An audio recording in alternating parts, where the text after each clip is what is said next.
மயிலாடுதுறை மாவட்டம் சீர்காழி தாலுகா திருவெங்காட்டில் தேவார பாடல் பெற்ற பிரம்ம வித்யாம்பிகை சமேத ஸ்வேதாரண்யேஸ்வரர் கோவில் உள்ளது.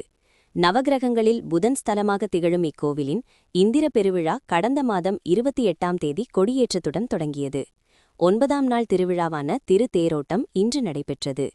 தேரோட்டத்தையொட்டி சிறப்பு அலங்காரத்தில் விநாயகர், முருகன் மற்றும் சண்டிகேஸ்வரருடன் சுவாமி அம்பாள் 3 தேர்களில் எழுந்தருள மகாதீப ஆராதனை நடைபெற்றது. தொடர்ந்து இதில் ஆயிரக்கணக்கான பக்தர்கள் தேரை வடம்பிடித்து இழுத்து ஓம் நமச்சிவாயா, ஓம் நமச்சிவாயா என்றும் வழிபட்டனர். தேர் 4 வீதிகளையும் வலம் வந்தது. வழியெங்கும் சுவாமி அம்பாளுக்கு பக்தர்கள் அர்ச்சனை செய்தும் ஆரத்தி எடுத்தும் வழிபாடு நடத்தினர்.